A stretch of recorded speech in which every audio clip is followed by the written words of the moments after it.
Hi everyone, this is Wolf Branch Homestead. Today we're talking a little bit about some of the supplies that you'll need for tanning. We're about to get into the hunting season and the trapping season, and even people that have backyard poultry, if you deal with issues of nuisance pests, predators that are coming in and threatening your chickens, your ducks, things like that, a lot of people will consider trapping and dispatching the animal. One of the responsible things to do is to take these animals and learn to tan. Tan the furs and put it to good use. Don't just waste it. And this will also teach you a new beneficial skill. It takes a good bit of practice. Raccoon, for instance, is something that's got a lot of grease to it, so it might kind of put people off to learn to do that for their first animal. So some people will start off with rabbit and squirrel. Squirrel is very small, kind of easy to handle and tan. Rabbit will teach you kind of the right way to skin and flesh things, especially wild rabbit. They have a very thin layer and it'll be very easy to possibly tear the hide, so you have to learn to be very careful when working with it. So you'll kind of learn the basics through working with these smaller animals, and you can work your way up, and eventually you might be confident enough to tan deer, tan even a cattle hide, something like that. But start small and kind of educate yourself and learn. Make notes as you go along. You're not going to know how it's going to turn out unless you get a little bit of practice. So we're going to talk about some of the basic tools that we use for skinning and tanning. One of the first things you'll see is this plastic bin here. Not only is it good for storing your supplies, but when you're getting ready to tan everything, then you'll have something to put the hide in. Say if you're using a liquid solution to tan or dehair, then these plastic bins are going to work really well. You don't want to use metal because it'll corrode and rust. So what you want to do is get some really sturdy plastic. A lot of people just use Rubbermaids. If you're working with large hides, then use something like a big, durable plastic trash can with a lid on it. And especially if you're going to, say, dehair or something like that, and there's going to be a lot of odor to it, then the lid on there is going to help kind of keep that odor down. Inside this, you'll see some green bags. This is aluminum sulfate, aka alum, and this is how we tan our hides. There are a lot of different methods to it, and some people will say that alum is actually one of the harder tanning methods to kind of get stretched out, that it takes a lot to actually stretch the hide out. And another thing with that is people will say that it doesn't properly tan the hide. So what we do is we normally will take and tan it with this method and get it stretched out, and then we will smoke it after that to kind of help preserve it. If you just alum tan it, especially for where we are in the south, if you get a lot of cold and humidity, especially in the wintertime, you'll notice kind of white little blisters on the skin side of the hide, and it's kind of like little ice crystals almost. But when we actually smoke them after we tan with the alum, then that seems to help a lot, and you won't notice that issue on there, and the hides preserve really well. We've also got into using the Cumberland's orange bottle trapping and tanning formula. I'll put some links for the alum, some of the tools, and the tanning formula down in the description. Remember that it's through Amazon affiliates program, so we get a little bit of commission off of these links if you go to actually order something through them. So we're really thankful for anybody that considers using those links to kind of get started. You also see lye in the corner, like people use for soap making. And the lye is actually what we use to dehair hides, especially when we're using deer hides. I wouldn't call it buckskin, because more people will say buckskin is for when you actually brain tan a deer hide. So we just call it deer leather. So we'll use the lye to dehair the hide, and then go through the rest of the pickling, and then we'll go to the tanning process. But the lye is for dehairing. You'll see a coffee can. This is a good way to put your old plastic coffee cans. Do not use metal coffee cans because it will definitely corrode the inside and rust it. But this is how we keep our salt. We measure our salt for when we're tanning with the alum and salt method, or when we're using the tanning formula in the bottle. You have to actually salt the hide down first. So what we do is we keep our measured salt in coffee cans like this, in plastic coffee containers, and we'll measure it out and write on top how much is in it. And then sometimes if we have a little bit of scrap or excess left, we'll put it in another container and we'll use that just to directly apply to the hide like this is. And then once you get your salting on, that's gonna kind of draw the moisture out of the hide and get it ready to preserve. And then, like I said, you can also use that when you're doing your alum tanning. You'll use salt and alum, so having it measured out is going to be a wise idea because of the way you have to measure the salt and the alum together with your water when you go to tan. Now, the alum that we have in here is actually like garden alum. A lot of people will use it to adjust the pH for hydrangea flowers, and they'll turn different colors like the blues and the purples, and they'll use the alum to do that. You're going to be better off using something like this kind of alum versus food grade, because when you get into food grade, it's going to be very, very expensive. So look for some gardening aluminum sulfate. We actually were able to order a pallet of this from our local co-op store. You can order online, you know, whether it be Amazon, a garden supply center, or something like that. But we kind of needed it immediately, and shipping times were going to be really rough. So last year we ordered this directly through our co-op. Then you'll see right here, we've got a fleshing knife. I've got a wood-handled one down here, but I made the mistake when I first got this. My husband gave it to me. I left it outside after I had finished tanning. I didn't clean it off, and you can see all the rust on it. And he's put it on the grinder and cleaned it up some, but I'm never going to get rid of that terrible rust that's on there completely without just taking down the integrity of the fleshing knife. So I kind of left it as it was. It still works just fine, but kind of a message of just remember to properly clean your tools and pick them up and keep them out of the elements.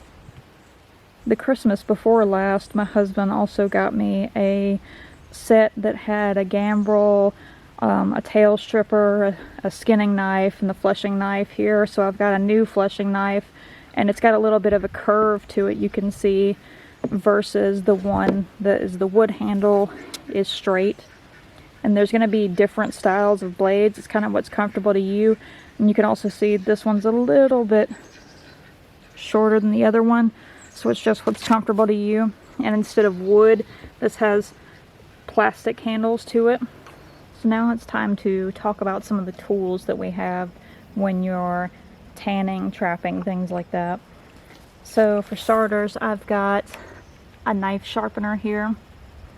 Keep that on hand so you can sharpen all of your skinning knives. I've got a hammer, so when we've got just a small amount of hides and we're not ready to tan them yet, or we're salting them down, you can tack it onto the board and get it salted and stretched out. Right here, the two orange pieces, this on top is a tail zipper and this one is a tail stripper. This is what you use to debone your tails when you're trying to preserve them and keep them on the hide. This is how you open the area up, and then you use this and clamp it around where the bone of the tail is, and then you pull down and it pulls it out of the fur. This is a gambrel. You've got two types. Usually you've got a solid metal one, and you have to cut between the tendon and the bone of the leg, and then you hook it onto the metal. And it's a little bit time consuming if you haven't done it before. So I recommend something like this, where you've got the cable, and it's got a slip cable where it tightens up around the leg, and then you just use that to hold them on there.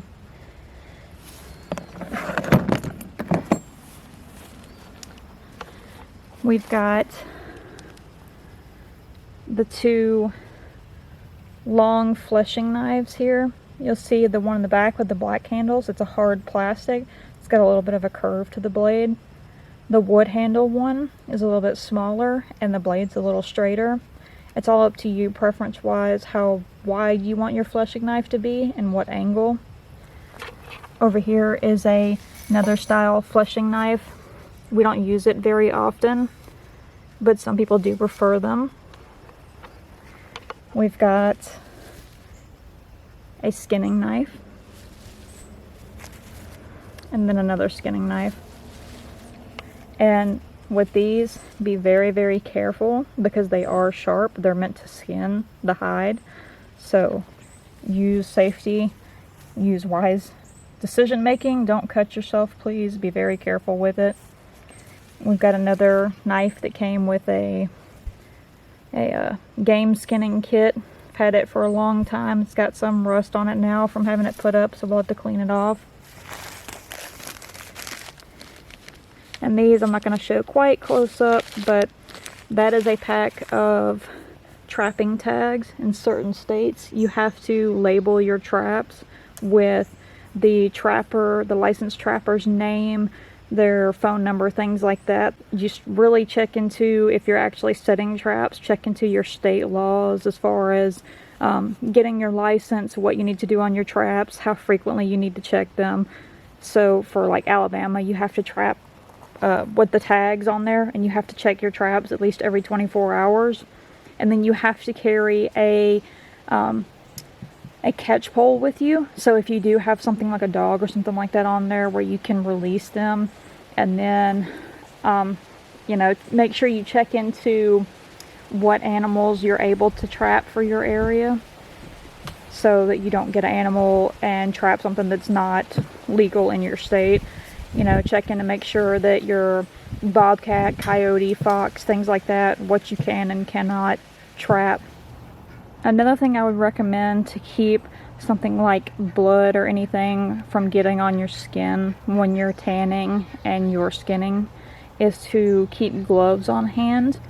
Sometimes you can use disposable gloves like nitrile, vinyl, latex, something like that, depending on if you have any allergies and depending on what size you would wear.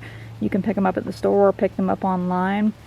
And then you can use something like that. Or people will use thick rubber gloves. Sometimes they'll come with the actual kits, like with the gambrel and the skinning knife and things like that. Or you can order a pair online, and they usually come up about to your elbow or something like that. And those are going to be a little bit thicker, especially if you're using knives like this. You want to be really careful. And something like that is going to be thicker than just the disposable gloves. And also have a good pair of rubber boots. Rubber boots will keep your shoes from getting dirty, from things getting on your feet, and you can spray them off really easily. Get yourself a good thick apron to wear over your clothes. I still recommend wearing some clothes that you don't really care about, something like a scrap t-shirt and jeans, and then wear that underneath the apron. But that's going to keep a lot of the nasty things off the hide from getting on your clothes. It'll make it a little bit easier to clean up, and you can just spray that apron off when you're finished. Another important tip if you're going to be working with hides, whether you're just skinning or you're actually going through the tanning process, is to make sure that you're working in an area where you're not going to have flies, yellow jackets, things like that. You're not going to have nuisance animals coming trying to get at the area that you're working. So work indoors somewhere if you can, or a screened in area, and then make sure to clean and put away your tools so you don't have issues like I was talking about before, where you end up with rust on a blade or something like that. Again, these are just some of the tools and materials that we have on hand just for us personally tanning. You're going to find a lot of different methods for tanning. You're going to find different instructional videos, things like that. So just practice, write down what works for you, really study into it if you're interested, and try it all out for yourself and see what you're comfortable with and how it turns out. Just experiment with it a little bit. Take notes of what goes wrong and what goes right, and really pay attention to not only one video but multiple. Read different books. For instance, one of the books I'll again put in the description for you is The Ultimate Guide to Skinning and Trapping by Monty Birch. And that's one of the first books that we got when we were getting into learning to skin and learning to tan, and that's been a very, very helpful guide for us personally. There's lots of different books out there, there's different videos, but just remember, especially with something like the alum here and the lye, remember that these chemicals that you use, make sure you wear gloves, make sure you're taking safety precautions, because this stuff can affect your skin. This stuff can be corrosive, it can be caustic, so you want to be very careful not to get this on your skin. So pay attention to the directions for use, pay attention to the guides that are telling you what methods to use for tanning, and make sure that you're safe when you're working with these chemicals. So there's a decent amount of debate about tanning, trapping, skinning, things like that, but from kind of a neutral perspective, because there are books where people talk about that they know vegans and vegetarians that still will go to processors and pick up the hides and tan them. There's a good reason for that, because there are still people out there that are hunting and trapping and things like that, but especially processors. People are still taking these animals and harvesting them, and they're going to take them to the processor, and for the most part, from personal experience, these processors, they're not saving the hides for people unless it's requested, so they're just going to get trashed or buried or probably sent off to somewhere like a hide and tallow factory. So there's no telling what's going to happen with these hides afterwards. So one of the respectful things to do is to put it to good use and do something with it and not just let it be trashed. So a lot of the time, like I said, even people that have backyard poultry and they're going to deal with a nuisance animal that's been perhaps killing chickens or something like that, if you're looking to do something like that, then one of the responsible things to do in turn is to take that hide and learn to tan with it and get the experience and not just let it go to waste. A lot of people, if you get into it a little bit more, they'll save bones and make crafts with it. They'll save the hides and make something with it. So it's a resourceful, responsible thing to do, to take these hides and learn to tan and try to use all that you can of them. That way they're not going to waste. Like I said, especially processors. We've gone to processors and picked up hides where they're basically just going to get trashed. Nobody's going to do anything with them, and this animal's already been taken. So we'll pick the hides up and we'll bring them back and tan them, whether that be dehairing them and making a deer leather bag, whether it be leaving the hair on and making a deer hide rug, something like that. Just being responsible about it and cutting down the waste and finding another purpose for these hides.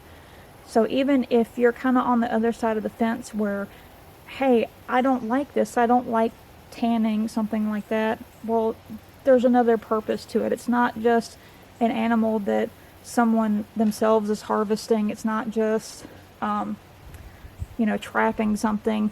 You can still be against that, but you can still learn to tan to give a new purpose to these hides that have already been taken instead of just trashing them.